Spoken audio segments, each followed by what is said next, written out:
Stephen Kinnock. Thank you, Madam Deputy Speaker. Like many honourable members, I'd like to start by paying tribute to all of the British public, including those in my Aberavon constituency, who've shown such resilience and fortitude throughout an extremely difficult 2020.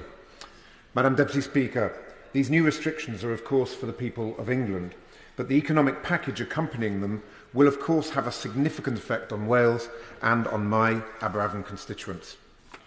Regrettably, it's become all too evident that the Prime Minister and Chancellor only took decisive action in terms of economic support once London and parts of the South East were put into Tier 2 and then full lockdown.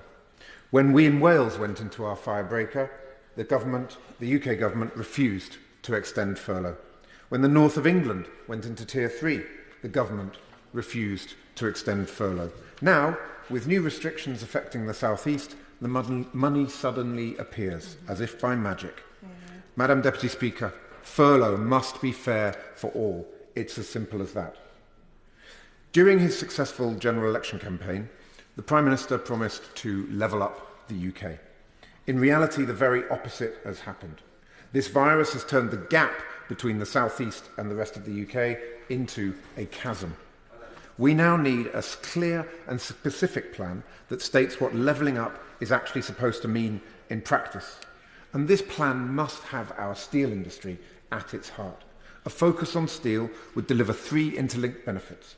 First, it would support the creation of high-skill, well-paid jobs in areas of the UK that have been ignored by successive Conservative governments since 2010, including in South Wales. Second, it would strengthen the UK's sovereign capability.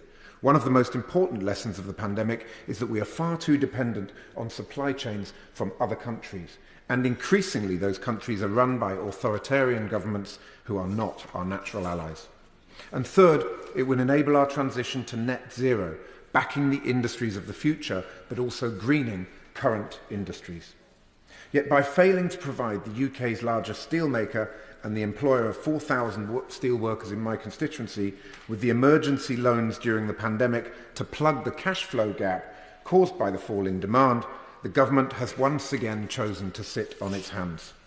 Madam Deputy Speaker, there can be no post-pandemic recovery, no levelling up, and no modern manufacturing renaissance without a strong and healthy steel industry.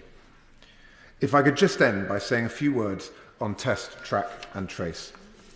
While Welsh Labour backed local experts and our local authorities, this UK government has put test, track and trace in the hands of Serco without any proper tendering process.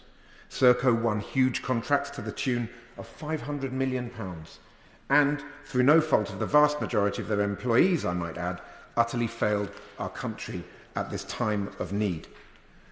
The choice that this government has taken is to privatise and centralise, when what it should have been doing is keeping what is a truly public function in the public sector and allowing local authorities to mobilise the expertise that they have on the ground.